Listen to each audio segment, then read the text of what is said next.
Hello, and thank you for tuning in to this week's Blockchain Gaming News Roundup by blockchaingamer.biz. Today is Friday, the 15th of March. You can check out all our stories, features, interviews, the lot on our website, blockchaingamer.biz, and follow us on our socials, BCGBiz, and on LinkedIn. I am your host, Jenny Jordan, and with me is co-host John Jordan. Hi, John. How are you? Good. Yes, lots to talk about today. Busy? Yeah. Busy this week? Playing a new game we're going to talk about later. Right, we're going to start with some breaking news from Ronin. This is not sort of an official announcement from Ronin's side or any sort of big news headlines out there, but it has been from one of the Sky Mavis founders.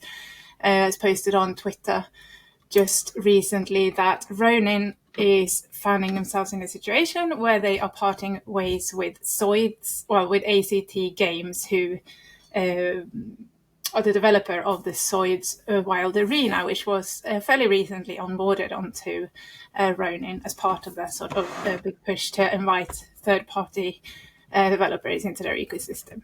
So they also have some other titles in their catalog, which none of those will feature on Ronin anymore. This collaboration is basically ending within 24 hours, it says. And this was just posted a couple of hours ago. So there we go. And then also in that same announcement is that they are parting ways with Indian cricket sort of games developer Bold.io. Is that right, John? The cricket games, yeah. So yeah, that's sort of fairly surprising, I suppose, in a way, but probably, like, thinking about it, these things probably happen all the time. It's just that I think networks aren't as transparent about it. They're not sort of as open and maybe spiky on Twitter as some people at Ronin. But in a way, I think that is really helpful that we get to see sort of what's actually going on. Things don't just happen in the quiet. We have seen games already come off blockchains, and as journalists, you sort of just have no idea what's going on. You contact these developers or blockchains, and you don't really get any clear answers. Whereas here, it's all sort of black and white. We know what's going on, and that's sort of it's kind of it's good with that transparency, I find. Now, what's your take on this, John?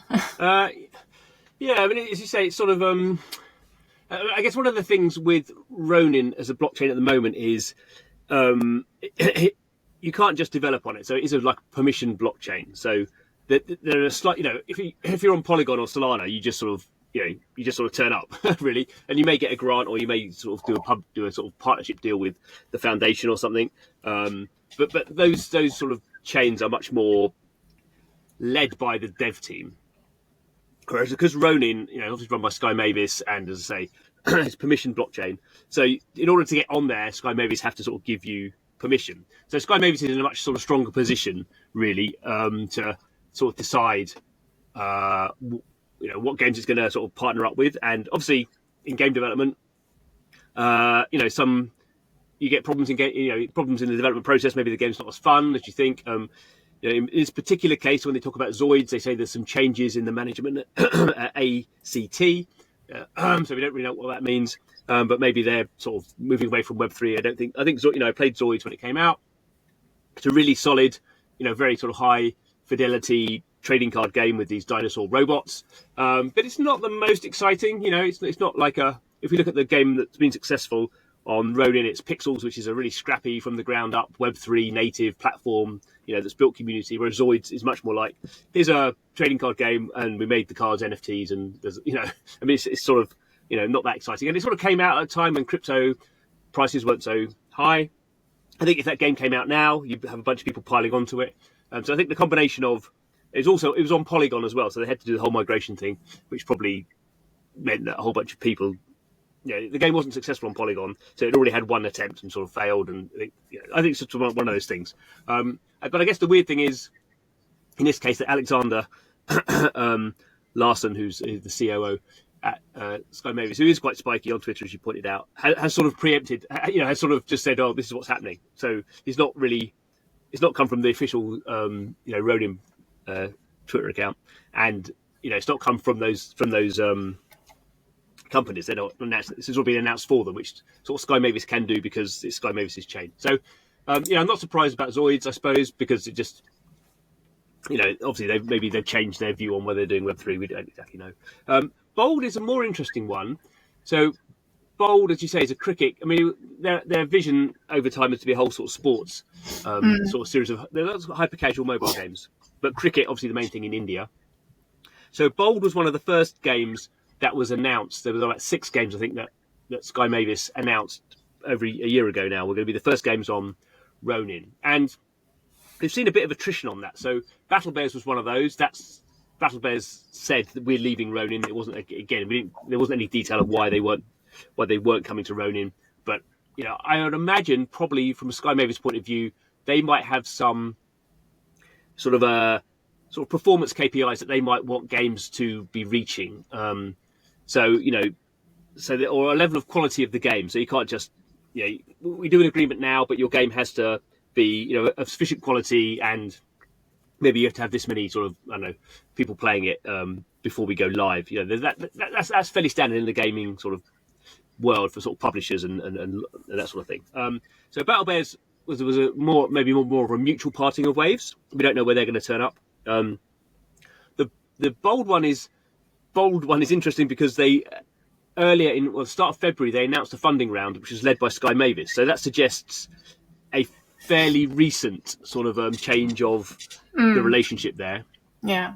I mean, more generally, I would say when Sky Mavis announced this Indian cricket game was coming, that sort of made a lot of sense because loads of Indian people love cricket. It's a mobile game. Obviously, Acting Infinity was a mobile game. You can sort of see how that would be a good thing for them to do. I think the Indian market is quite difficult. That's one of the problems. So there's a lot of people playing games. There's a lot of competition in the Indian games market for cricket games, and they're still in a sort of developing country. So there's a lot of them. The middle class is getting bigger, but they're very hard to monetize Indian gamers on Web 2 or Web 3 or whatever. So there's maybe that sort of issue. And Bold is sort of a slightly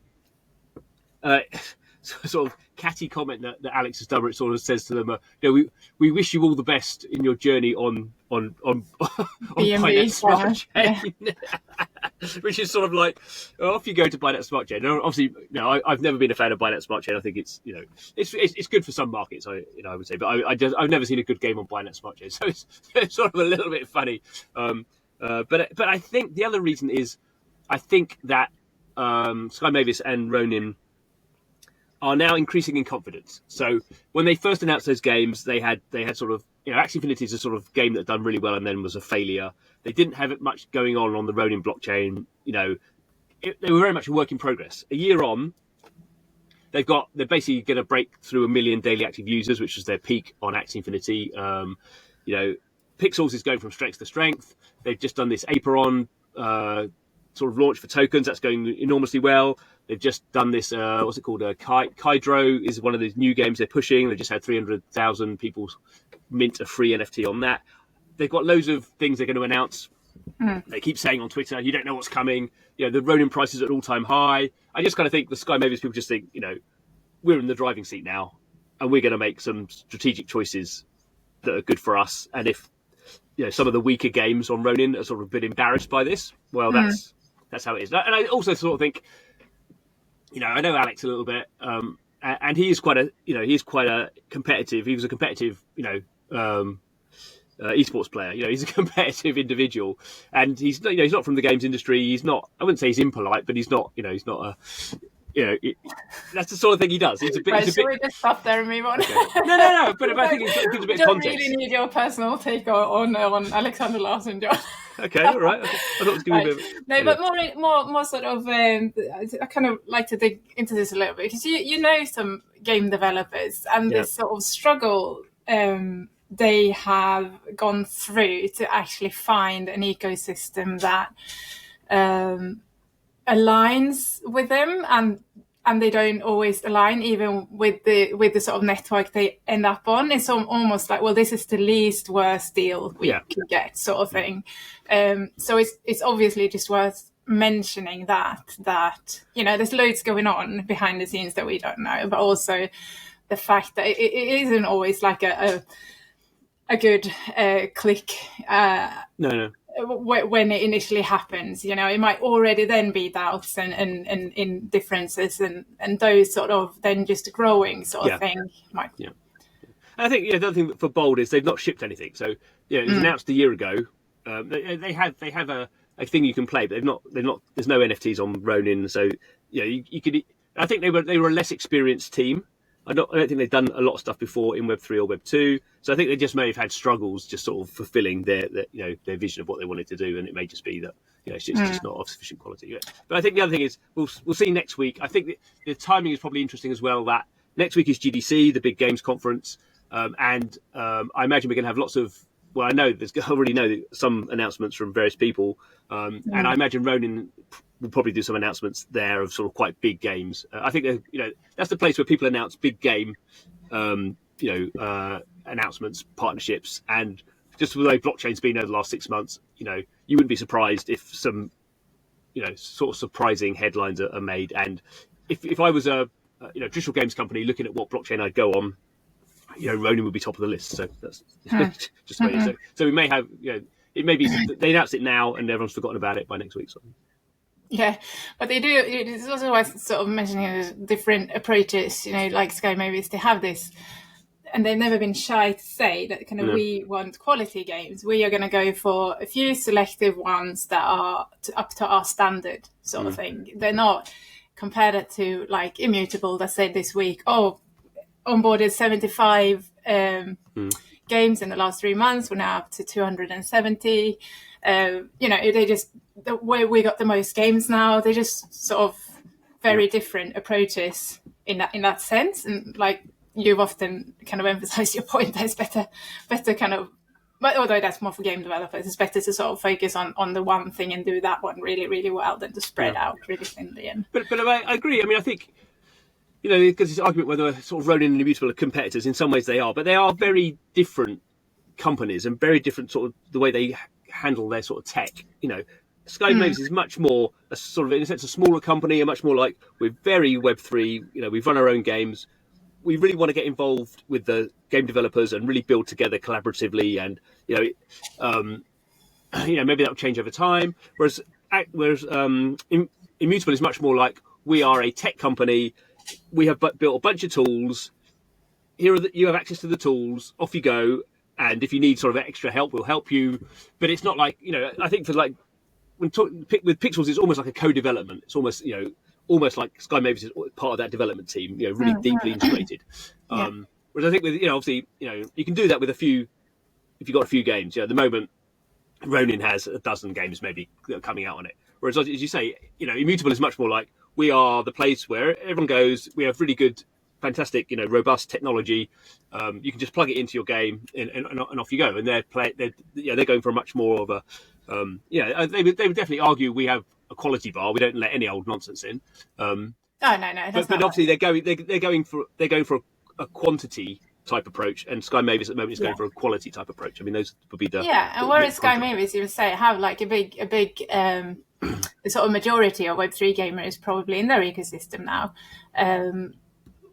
Immutable are more about we want to onboard the Web2 gamers and sort of convert that whole lot and be like for hundreds of millions of players, whereas that's never really been sort of Sky Movies branding sort of thing. Right, let's move on to Wemade.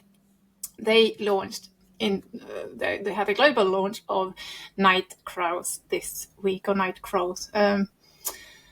Currently, it's got over 200,000 players, and it has launched on PC and mobile in 170 countries. It's like a kind of like a fantasy adventure RPG type game. You can talk more about it because you've been playing it quite a lot. So Wemade, South Korean publisher. of mainly Web 2 up to 2021. Then they launched this Mir 4, which is Mir is a very famous MMORPG franchise in South Korea. Then they did Mir 4, which is a very big MMORPG PC based. It had some blockchain in it, and that sort of kickstarted the whole South Korean blockchain gaming thing. What Wemix token went through the roof. The Wemix share price went through the roof, as lots of things did at that time. And this is sort of the 3 years on. This is their sort of next attempt. So Nightcrows has been out in Korea last year. I think just as the Web 2 version, there are restrictions about releasing Web 3 games in Korea at the moment. So one of the most Web 3 friendly game developer communities can't release games in their own country. But Nightcrows has done $150 million of in-app purchase revenue last year. One of the most popular games in South Korea. South Koreans love MMORPGs, very competitive market, but this one seems to be doing really well. So they've gone globally live now, 190 countries, 9 languages, 24 servers. So very serious, proper Web 2 game with Web 3 in it. That's the interesting aspect. So talk a little bit more about the Web 3. So, excuse me. So there is a pretty complex sort of tokenomics sort of system going on there. So there's 6 different they're called item resources. So basically 6 cryptocurrencies that are based around creating and destroying items in the game. Then there's the Crows currency, which is sort of like the underlying cryptocurrency that you trade in and out of these resource currencies. You create Crow there's this thing called diamonds, which is the in-game hard currency, and you basically destroy diamonds to mint Crow. And they have NFT characters, and you can mint out NFT items and all that sort of stuff. So, but as with most of these games, I'm currently level 31 in the game. So level 1 to 30, you basically go through pretty quickly, and you're in a very safe area. It's like a big tutorial. And then at level 30, you basically get to go into the full game, which is much harder, and there's PvP areas, and it just becomes really grindy. So I got from level 1 to level 30 in about a day and a half, and I've got from level 30 to level 31 in the next 2 days. So and you have to get to level 45 to unlock the first bit of blockchain, and you have to get to level 50 to mint your character out as an NFT. So that, I think, that's going to take, I imagine if I continue to do it, that's going to take weeks to get there. So, I think that's the right way to do it. So you have people who really love this game, and they're going to be playing it and probably spending money to get in-app purchases. And then when they get to a certain level and they fully understand sort of the game and they're really embedded into it, they can start to create items and then sell them, and it's sort of quite a controlled way in which you have to basically really prove you're a true fan of this game before you get to the NFT bit and maybe make some money or not. So the game's launched pretty well, I think. You say 250,000 concurrent users at the moment. You can see that on the website, and it also says how many blockchain sort of users, and there's like 1 or 2. So this is the start of a very long process for them. But the quality of the game is amazing. I don't really like these sort of games very much, but it's very sort of also play. You're sort of doing these missions, just killing monsters, grind, and then there's a quite nice story in the early bit. So you're trying to work out what's going on in this kingdom. But PC or tablet. I'm playing on a tablet. I really like it. So, I'll make an effort to get to the blockchain bit. We'll see in a month's time if I'm still at level 35. Then probably have to. You're much more patient than I am with this sort of games. I give up straight away. Right, let's move on. We have some investments this week. Metal Core raised 5 million, and Metascene announced a 10 million funding round. Nexon announced that their MapleStory universe is going from, they announced a year ago that they had chosen Polygon as their blockchain, but now they have announced that they are going to build on an Avalanche subnet. So that's that. And then Starknet has announced a sort of a new initiative of a gaming fund that's backed by 120 million, about 50 million Stark tokens. And in that, they've also appointed like a gaming committee with plenty of experts, the game developers and such, in the sort of infrastructure to sort of assess the network and see how they can develop the gaming aspect of things. Right. But finally, we are going to talk about CCP Games, Icelandic developer.